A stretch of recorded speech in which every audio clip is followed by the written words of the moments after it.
Everybody, it's AstroDee, relationships and synastry. That's my specialty. And I love making learning astrology real simple and super easy. Hello. Today I'm continuing my series of the sun through houses. All right, and I'm going through them. I'm going through these houses. Can't tell me to stop. The sun in the eighth house. By the end of this video series, hopefully you will have learned how to superimpose houses and understand synastry and do it on your own. Hello. Because I'm about, like I said, learn how to do this stuff by yourself. All right. Then come to me with questions. Come to me with questions and interpretations. All right, but for the basics, you understand where I'm coming from. So anyway, let's talk about the sun in the eighth house. So when the sun, the planet of our ego, our confidence, the light that we shine within, what makes us different and an individual, when that planet goes into someone's eighth house. Now, what is the eighth house?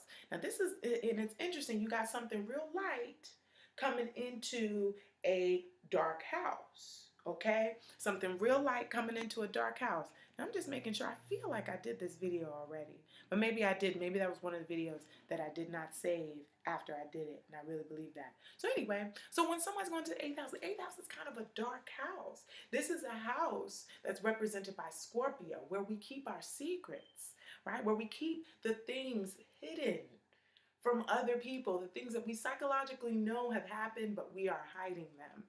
Right? This is the house of intimacy. This is the house of sexual experiences.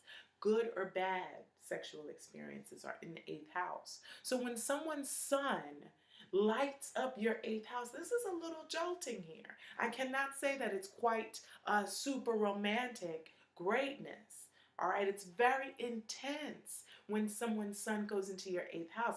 First of all, that's like you're in the dark and I don't know, you're doing something on the low that you don't like nobody to see in the dark, and then your boo comes in and light cuts on the light like, hey, what's up? What are you doing?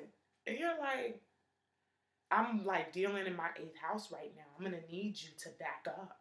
You are just too much in my face. So sometimes, the sun person tends to shine a light on those things. And a lot of times they're the things that we're not so proud of in the eighth house. Because the eighth house is the house of issues. A lot of the issues that we're working out within ourselves.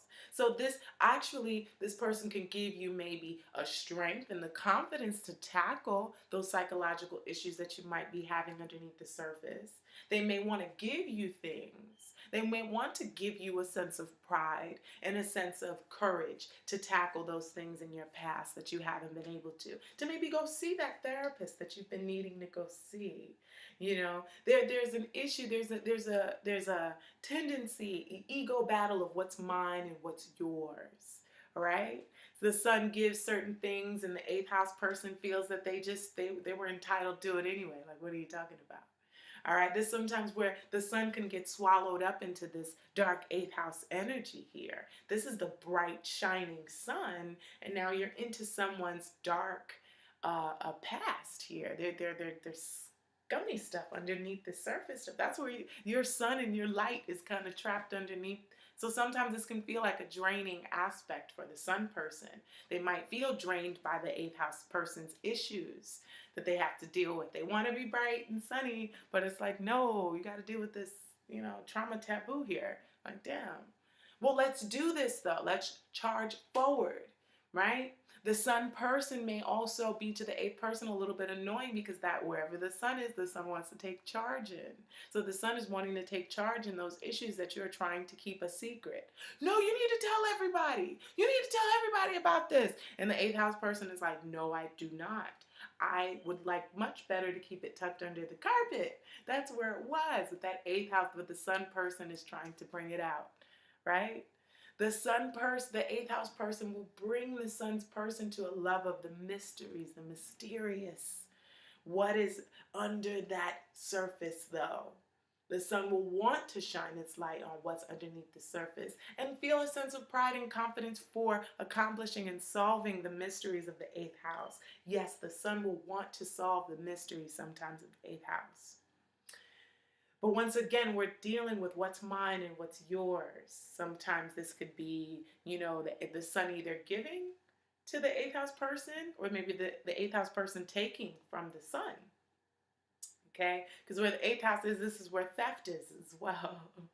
Other people's things are in the eighth house. So be very careful of what you take pride in, the sun, because this eighth house person could maybe swallow them up, or maybe a feeling, an experience of every time you go hang out with this person, things come up missing, and you're like, what the freak? They might not even be taking anything, but your sun is just in their eighth house.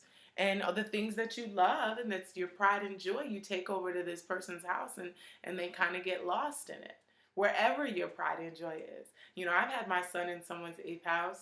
I mean, and they had critters one time at their house, you know, and I took them to mine. Maybe they were proud of that. That was like 10 years ago, but I had a year infestation? 10 years ago. That was a long time ago, but that was hell. And I remember that person had their son in my, I don't know, it was an eighth house son issue. I think my son was in their eighth house. So I brought my prideful self there, and then I brought back their eighth house crap to the sun, which is in my fourth house. Oh no, anyway, so this is just an example of how, you know, be careful, sun person, when your sun falls into someone's eighth house. Once again, this is a dark house. The sun is not that comfortable. They're an eighth house person, ain't that happy with you. Do you shine in no bright light on their insecurities? Can it work? Of course it can work. It depends on what other aspects are going, but that's what you want to look at. You want to look where their eighth house is, and you want to look at where your sun is. So if your sun falls into Scorpio, and if their eighth house is in Scorpio, your sun in Scorpio is in their eighth house. That's how you understand synastry. So I hope that you have gotten your full of the sun in the eighth house, and you stay tuned for the rest of the videos that are coming up. We got the sun in the 9th, 10th, 11th, and 12th, and I'm going to finish the rest of this series. So take care and be